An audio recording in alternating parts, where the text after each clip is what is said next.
Bonjour sur le plateau du Vapexpo. Alors j'ai derrière moi quelqu'un qui est très connu, j'imagine que vous reconnaissez tous de qui il s'agit, c'est Konstantinos Farsalinos, cardiologue grec, l'un des scientifiques les plus prolifiques sur le sujet de la cigarette électronique et son angle scientifique.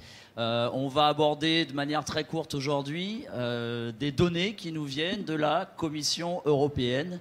Il s'agit de l'Eurobaromètre. En fait, il s'agit très simplement de questionnaires, d'enquêtes réalisées par la Commission. La Commission fait ça depuis à peu près 1973, si je crois bien.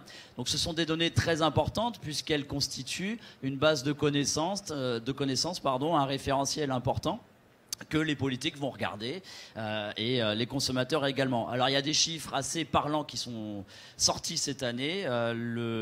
L'enquête a eu lieu fin 2014. Les chiffres ont été présentés en début 2015 et la Commission a annoncé qu'il y avait un certain nombre de personnes qui avaient réussi à arrêter de fumer grâce à l'e-cigarette. Sauf que le ton qui accompagne ces chiffres est assez particulier puisque la Commission a dit seulement 14% des vapoteurs ont arrêté de fumer. Or, quand on traduit ce 14% en chiffres réels, on atteint un chiffre de 6 millions de personnes, ce qui n'est pas rien quand même.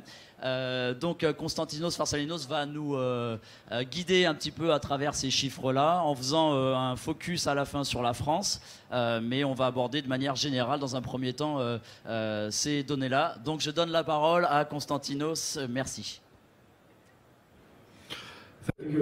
Merci beaucoup. Merci à l'organisation. Merci de m'avoir invité pour cette superbe manifestation qui est vraiment énorme. Donc, cet Eurobaromètre, c'est vraiment quelque chose qui est important à l'intérieur de la communauté, comme on l'a dit, européenne. Et en fait, on parle de pas mal de thèmes, en particulier l'utilisation du tabac, l'opinion en général. Et en fait, ce baromètre est très important. On a commencé à faire des études dès les années 90.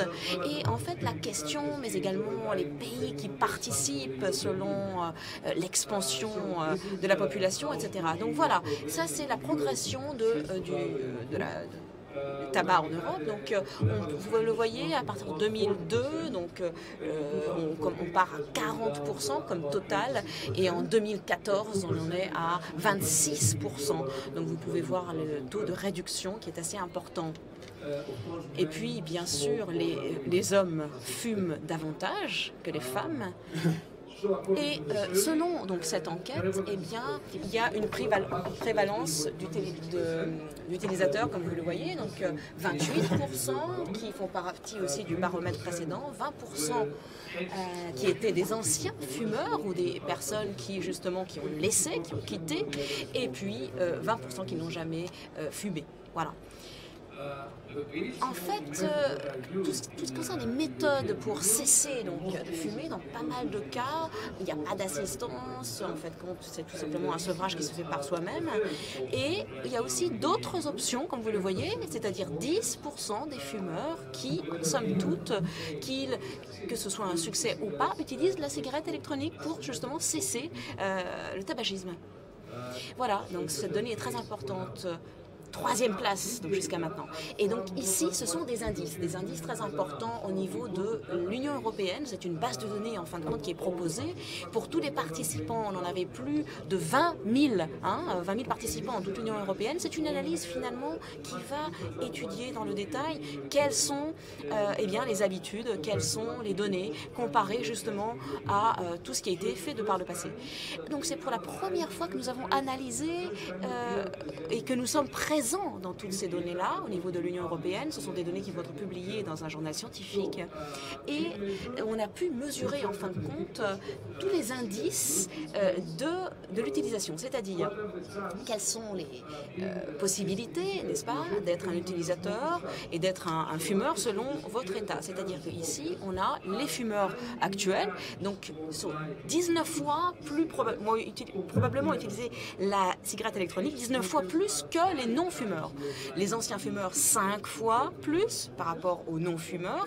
Et les deux ensemble, donc actuels et anciens fumeurs, on en arrive à 12 fois plus élevé, n'est-ce pas, par rapport à un non-fumeur.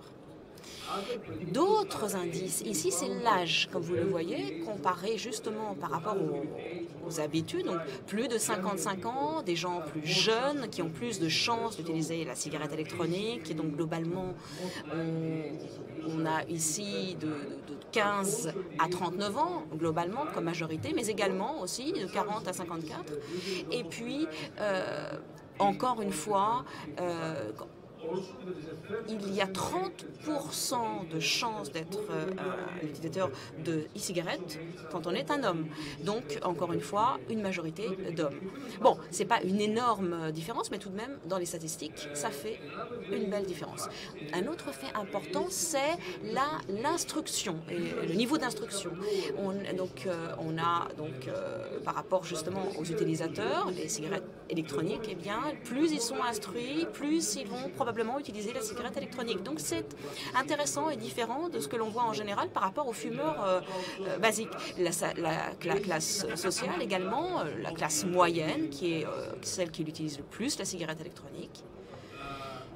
Et puis, très important ici, c'est la publicité qui va augmenter les chances d'utilisation de la cigarette électronique. Donc, des gens qui ont vu des publicités durant les 12 derniers mois, et souvent, des personnes qui en ont vu même souvent, eh bien, ça va être 4 fois plus de chances d'utiliser la cigarette électronique que d'autres. Donc, vous voyez, souvent, de façon occasionnelle et rarement.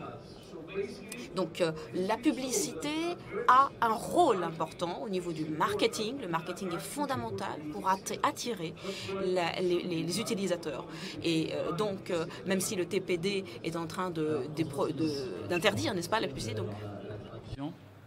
Ce qui est important dans les chiffres que vous montrez ici, c'est qu'on entend très régulièrement dans le discours politique virulent, notamment en Californie par exemple, que la cigarette électronique attire les jeunes, et la preuve, c'est que le marketing, la publicité, vise directement cette classe de la population. Qu'est-ce que vous répondez à ce type d'argument ?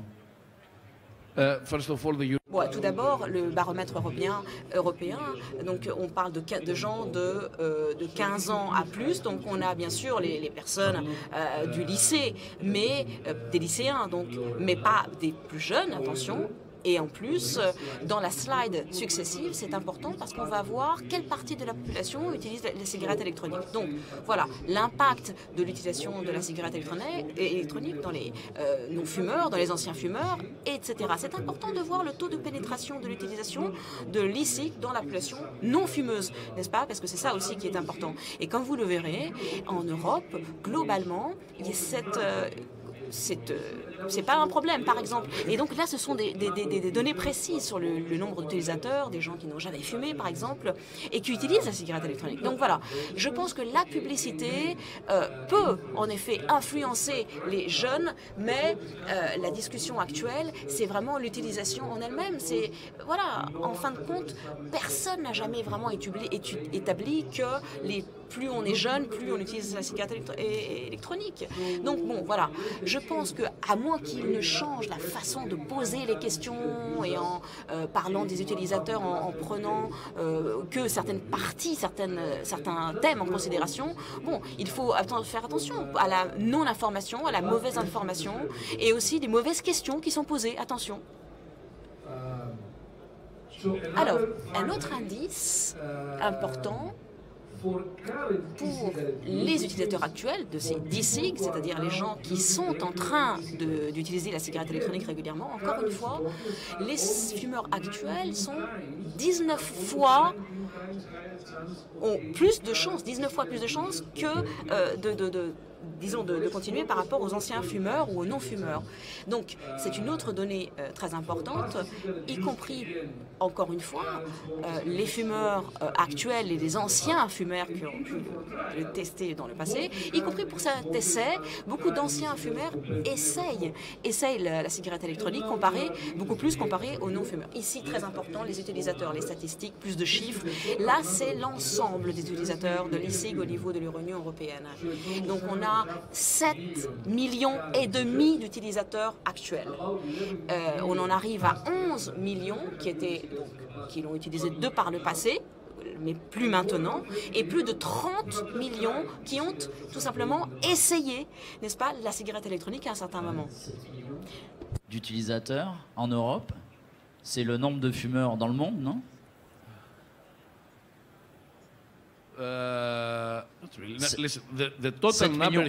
Bon, ici, en fin de compte, on a 48 millions des gens qui l'utilisent ou qui l'ont essayé. Attention. Oui, 7,5 millions qui utilisent régulièrement l'e-cig. Tout à fait. C'est exactement ce qui ressort de ces données dans l'Europe entière. Le nombre de morts liés au tabac aujourd'hui dans le monde, c'est 6 millions. Le nombre de morts, oui, selon l'Union européenne, oui, absolument, 700 000 par an. Ici, les utilisateurs, selon l'état des utilisateurs, c'est-à-dire donc que ce soit dans le passé, actuel ou dans le futur, vous voyez l'évolution, 43 millions et demi, qui étaient donc des anciens fumeurs ou des fumeurs actuels, et donc tous ceux qui ont c'est énorme quand même comme chiffre, et seulement 5 millions sont des non-fumeurs, n'ont jamais fumé. Donc, en fin de compte, 88% ce sont des fumeurs, des anciens fumeurs ou des fumeurs actuels. Donc, 12% sont des non-fumeurs, comme on l'a dit. Et puis, encore plus important ici, c'est tout ce qui concerne l'utilisation actuelle. C'est-à-dire, donc, que ce soit donc, des passés, c'était 7 millions comparé à 1 million qui n'avaient jamais fumé. Donc, 82% d'utilisateurs actuels qui sont fumeurs passés ou actuels, donc. Quand même, parce que mine de rien, c'est très positif tout ça, mais il y a une partie des utilisateurs de cigarettes électroniques qui sont des ex-fumeurs. Est-ce qu'il faut comprendre que ces gens-là n'auraient plus touché ni de tabac ni de cigarettes électroniques ils étaient restés dans une abstinence finalement, un sevrage, ils étaient sortis du tabagisme et là ils réutilisent un produit qui contient de la nicotine dont on sait qu'il réduit les risques évidemment par rapport au tabac, mais est-ce qu'en soi c'est une défaite ou une victoire? Est-ce qu'il faut s'inquiéter de ces chiffres-là des ex-fumeurs? Bon, pour bien comprendre tout cela, il faut faire une évaluation de combien des fumeurs actuels ont réduit la fumée, donc le tabac. En fait, ce sont les utilisateurs qui font les deux utilisations. C'est ça, en fait, l'idée. Et donc, la réduction est importante. Bien sûr que la cigarette électronique n'a pas 100% de succès, c'est évident, c'est clair. Donc, en fin de compte, c'est vraiment plus une étude globale. Mais le taux de succès est plus important de ce qu'on a vu par rapport à d'autres méthodes. Et nous pensons que, c'est important, des gens qui n'ont jamais essayé de fumer, mais qui utilisent la cigarette électronique. Donc ça aussi, c'est important, parce que, en fin de compte, est-ce qu'ils l'utilisent tous les jours, quotidiennement? Donc c'est presque 7 millions, ou bien moins de 10%. Bon, c'est bien, c'est bon, parce qu'on a plus de 90% qui vont suivre ceci. Donc c'est évident qu'il y a des personnes qui n'ont jamais fumé qui vont aller vers la cigarette électronique. Mais bon, c'est évident que les pourcentages sont bas par rapport à cela.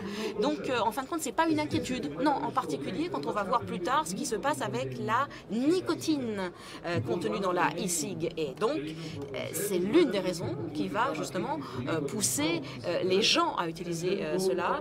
Et on va voir les données spécifiquement sur la nicotine pour voir ce qu'il en est. Donc en fait, ce sont des données qui n'ont pas encore été présentées, qui viennent d'une analyse globale de toute cette base de données. Il y a vraiment beaucoup de facteurs et d'indices tout à fait intéressants qu'on va voir ensemble.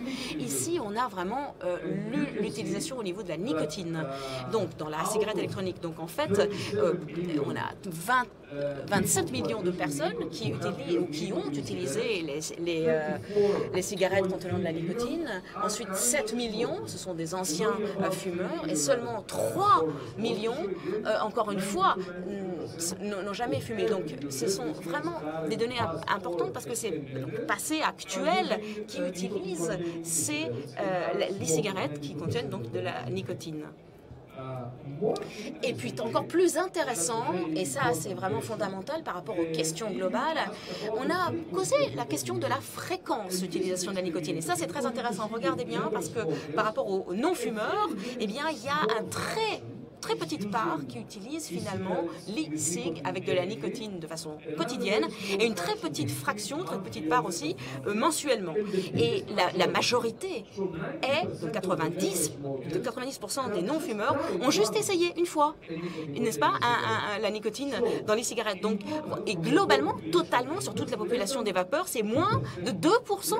Moins de 2% des vapoteurs qui ont utilisé la nicotine régulièrement sont des non-fumeurs. Donc 90%, ce sont des actuels ou des fumeurs actuels ou passés. Donc ça, c'est très important parce qu'en fin de compte, on ne le voit pas dans le questionnaire des États-Unis, dans le sondage des États-Unis, parce qu'on voit bien que justement que la plupart des non-fumeurs ont tout simplement essayé par curiosité. On peut tout simplement, avec les amis, essayer et voilà. Donc globalement, on n'a aucun problème sur cela et ce n'est pas une addiction. Et donc en fait, même au niveau quotidien, là encore c'est très petit comparé à l'énorme population des fumeurs actuels ou passés. C'est une grande différence, attention. Les données américaines sont dans la même lignée que ces données européennes.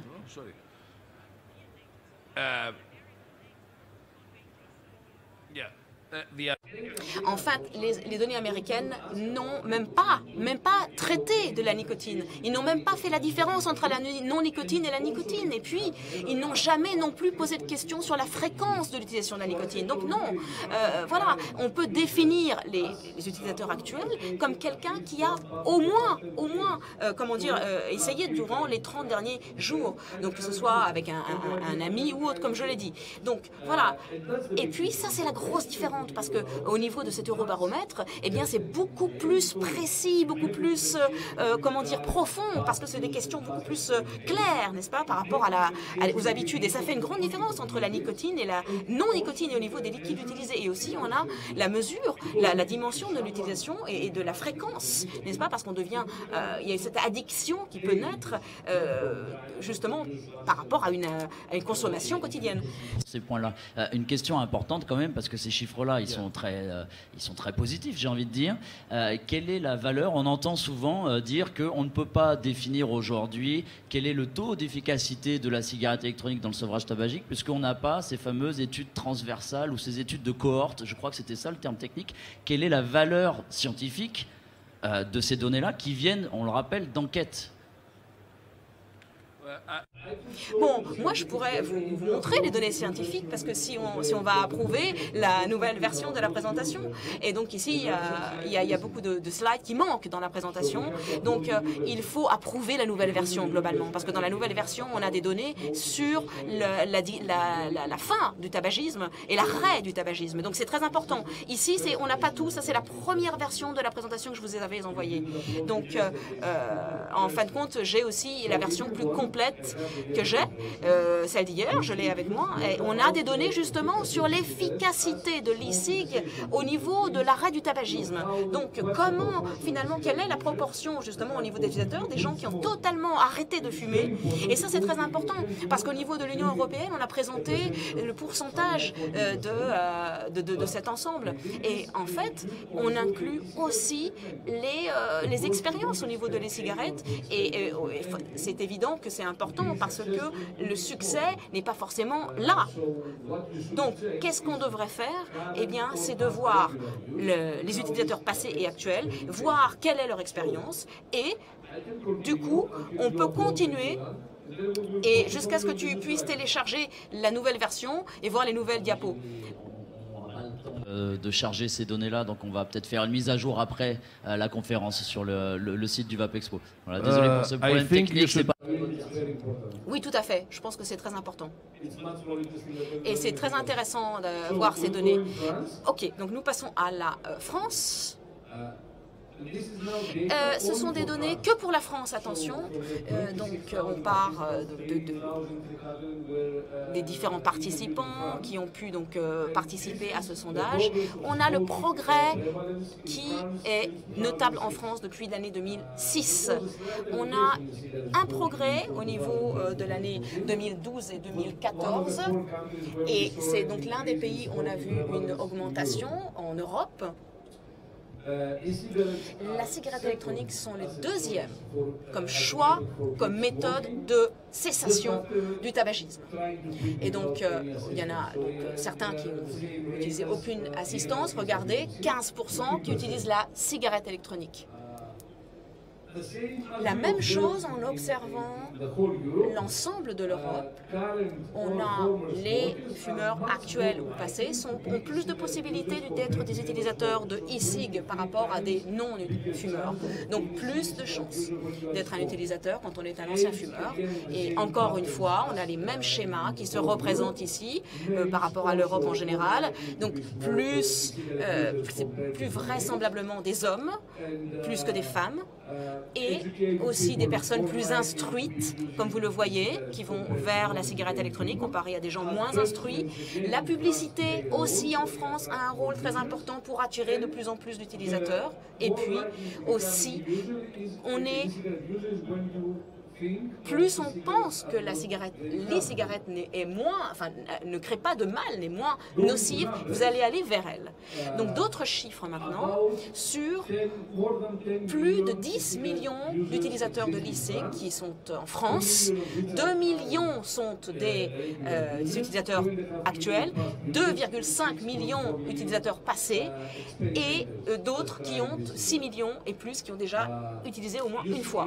Ici, nous pouvons voir, selon l'état de tabac, eh bien, les fumeurs actuels, donc 6,5, globalement 10 millions en regroupant tout ça, et moins d'1 million n'ont jamais fumé en général en France.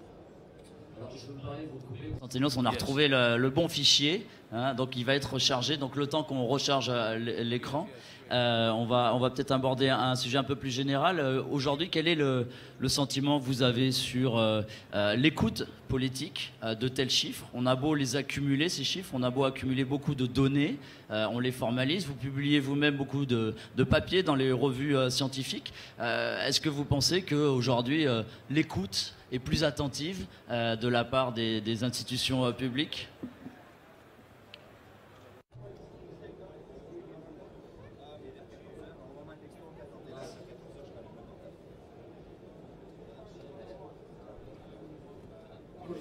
Alors, par rapport justement à la situation politique, en fait, on essaye de communiquer avec les politiciens, les spécialistes, sur l'utilisation, n'est-ce pas, au niveau de la santé publique aussi, les rapports qui ont été faits, les articles dont vous parliez, c'est ça qui est important. Et donc, essayer d'emphasiser cet impact. Et néanmoins, le problème, c'est que bon, par exemple, ce baromètre, toutes ces données, eh bien, ne sont pas reportées à l'intérieur de l'Union européenne. Seulement, voilà, 14% arrêtent de fumer. Ils ne vont pas en profondeur, ils ne vont pas dans le détail. Et c'est ça qui est embêtant, parce qu'il faut voir chaque donnée au niveau, par exemple, de l'arrêt du tabagisme. On a des chiffres impressionnants, n'est-ce pas? Et probablement que l'e-cig, c'est ce qui est l'instrument le plus utile pour cesser le tabagisme et l'addiction. Et donc, voilà, ici, par exemple, c'est important parce que c'est ce que l'Union européenne a présenté. Donc 14% des utilisateurs de e-cig ont réussi à laisser la cigarette. 12,7% ont pu le faire, mais ensuite sont retombés dans la fumée, dans le tabac. Ensuite, 21% ont réduit, n'est-ce pas, la consommation de tabac, et pas laissé, mais réduit. Donc c'est la phase première, peut-être, donc vers la réduction et l'arrêt et l'abandon. 45% n'ont pas réduit du tout la consommation de cigarettes. Et donc, ces chiffres, comme vous le voyez, sont très importants parce qu'ils se réfèrent à un ensemble, à tous les utilisateurs d'e-cigarettes actuels, passés. Donc, c'est ça qui est fondamental. On se concentre sur, par exemple, les consommateurs actuels, les utilisateurs actuels. 2,5 millions des personnes en Europe ont abandonné le tabac. Et 3,2 ont réduit la consommation. Et donc, ceci est très important parce que ce sont des données énormes au niveau de la communauté. On voit une réduction très claire du tabac et du tabagisme. Et au niveau des pourcentages, maintenant, c'est impressionnant. 35 60% ont réussi à abandonner le tabac, le tabagisme grâce à l'e-cig. C'est impressionnant. Attention, cette donnée de 35%, c'est énorme. Et en plus, regardez ce qui se passe quand on va combiner l'arrêt et la consommation. On est à 67% ont pu soit laisser, soit réduire la consommation de cigarettes. C'est impressionnant. Comparé aux substituts nicotiniques classiques, on a aussi beaucoup de données qui sont accumulées, parce que ça fait longtemps qu'ils existent sur le marché. On est dans quelle proportion?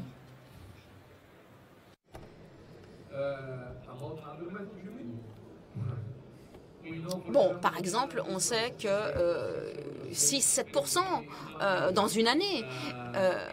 Et ces données, on ne les connaît pas vraiment, on ne sait pas sur combien de temps ça dure, en fin de compte. Mais il n'y a pas eu de questions au niveau d'autres méthodes au niveau de l'eurobaromètre, donc on n'a pas d'autres données, mais pour l'e-cig, c'est 14%. Donc c'est pour les utilisateurs actuels, donc les gens qui l'utilisent actuellement de façon régulière. Et donc 70% ressentent ces bénéfices parce qu'ils ont réduit ou arrêté, comme je l'ai dit, totalement. Donc c'est impressionnant. Donc c'est ça qu'il faut voir. Donc ce sont des chiffres impressionnants sur la population globale. Ce sont des bénéfices très clairs. Bien sûr, il y a des personnes qui ont des échecs, ça c'est certain. 11,6, comme on l'a vu, qui sont retombés dans le tabac, dans l'addiction du tabagisme. Donc bon, bien sûr que ce n'est pas une panacée, mais ce sont des chiffres très bas par rapport à ce que nous voyons au niveau global. On suit justement la consommation, on demande au jour X, fumez-vous toujours, oui ou non, et après on revient 6 mois plus tard ou 3 mois plus tard, quel est le délai à partir duquel on peut estimer que oui, le produit est efficace dans le cadre d'un sevrage tabagique? En fait, au niveau de l'eurobaromètre, ils n'ont pas vraiment défini ce cadre, mais globalement, on pense que si quelqu'un a réussi à ne pas se fumer pendant 1 ou 2 ans, c'est très improbable qu'il va retomber après 1 ou 2 ans dans le tabac. Donc voilà. Donc la première année en particulier, mais même la deuxième, ce sont les points clés au niveau du temps qui permet bien, de dépasser le tabagisme et de l'éliminer. Donc sur 2 ans, comme le disait, ne pas fumer pendant 2 ans. Et donc, bon après c'est certain, il y a toujours des exceptions, mais c'est beaucoup plus difficile. Qui me vient à l'esprit, c'est est-ce que la Commission, quand elle va réitérer, qu'elle va refaire ce type de questionnaire l'an prochain, est-ce qu'elle va demander aux mêmes personnes des habitudes de consommation? Est-ce qu'on va pouvoir enfin avoir une vision sur 1, 2 ans, 3 ans de suivi? J'espère, oui, qu'ils vont le faire, parce que c'est très important, n'est-ce pas? Le follow-up, le suivi, c'est fondamental. C'est là où on voit l'évolution des phénomènes. Et puis, bien sûr, je pense que c'est vital. C'est une importance vitale, parce que ce sont des données très importantes, d'une grande valeur. Et donc, c'est important de continuer à s'interroger sur les habitudes, sur les changements, sur la fréquence de l'utilisation, sur les différences entre nicotine et non les liquides avec de la nicotine et sans. C'est très important. Et c'est pour ça, je pense que cet eurobaromètre est fondamental et sera, utile aussi aux États-Unis, qui n'utilisent pas ces données-là. Donc, alors, en mettant ensemble donc, les utilisateurs passés et actuels, ce sont des données là sur justement l'arrêt du tabagisme, sur tous les utilisateurs de e-cig, qu'ils soient des utilisateurs réguliers ou pas. Donc, c'est leur propre expérience qui est prise en considération ici. Vous voyez 8,8 millions qui ont laissé ou réduit la consommation de tabac. Et 4 millions ont totalement laissé, 4 millions réduit. Vous le voyez, 3 millions qui ont rechuté. Bon, ça, malheureusement, c'est comme ça. Et puis, 3,5 qui n'ont pas pu laisser non plus. Ensuite, 22,6% ont totalement cessé et 28,6% ont eu une réduction dans leur consommation. C'est énorme. Ce sont des chiffres impressionnants.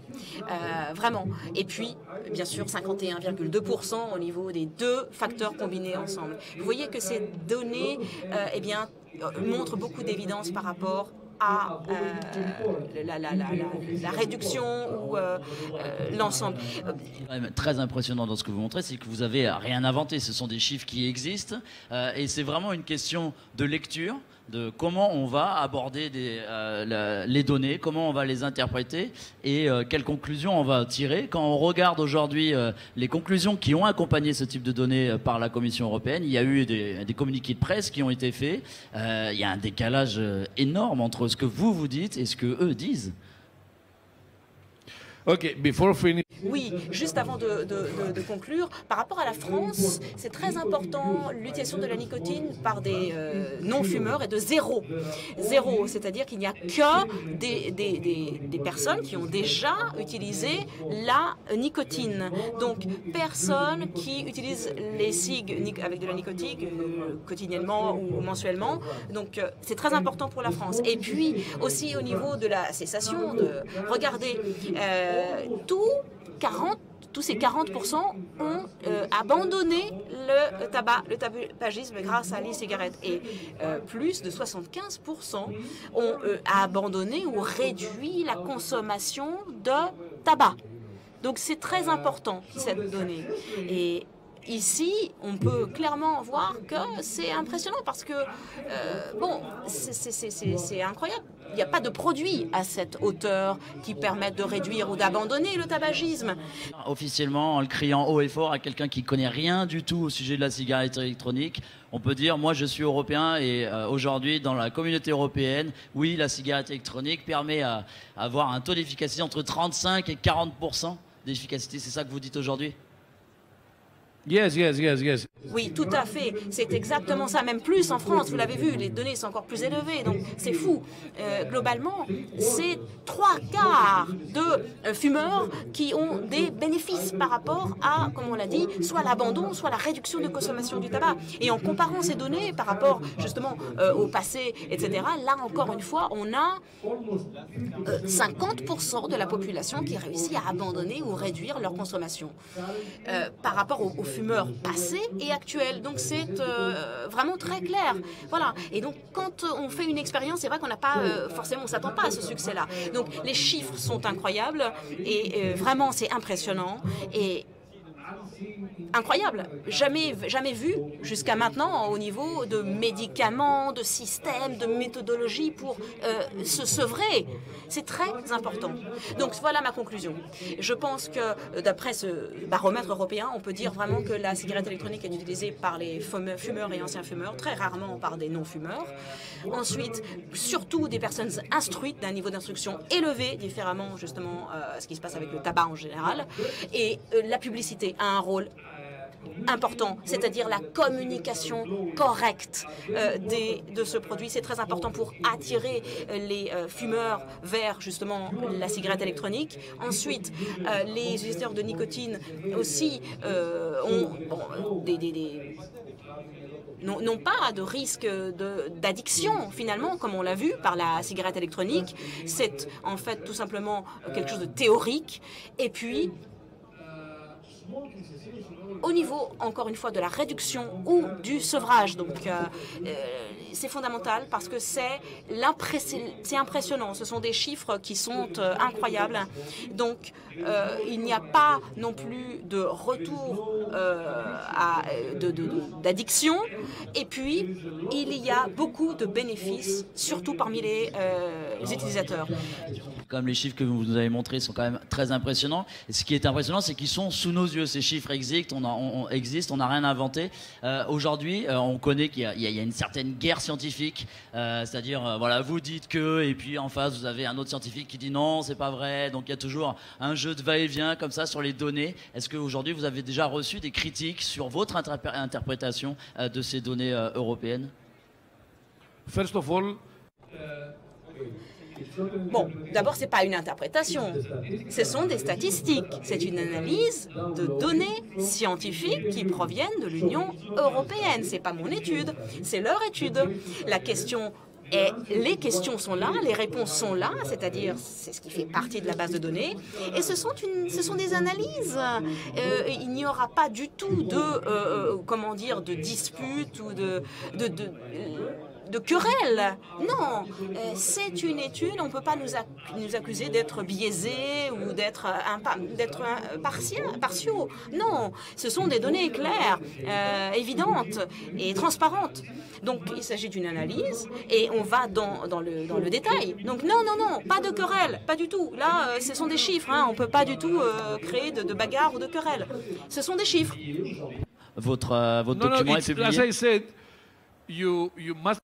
Il faut être fier que c'est la première fois que l'on présente ces données dans le monde et c'est la première fois que ces données sont montrées. Et là, on prépare toute la partie papier pour documenter ces données. Mais voilà, je pense que c'est excellent.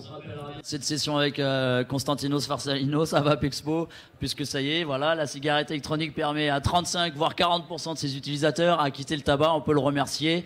J'imagine que c'est des données, donc comme il vient de le dire, qui vont être rendues publiques ultérieurement. Mais voilà, vous avez été les premiers à prendre connaissance de ces chiffres. Encore une fois, c'est des chiffres qu'on n'a pas inventés, c'est des chiffres de la Commission européenne. Farsalinos l'a bien dit, il ne s'agit pas d'interprétation, mais juste de lecture attentive des données. Donc c'est quand même un grand pas, je pense qu'on vient de vivre ici au niveau des statistiques sur la cigarette électronique. Voilà, merci à toutes et à tous. Thank you.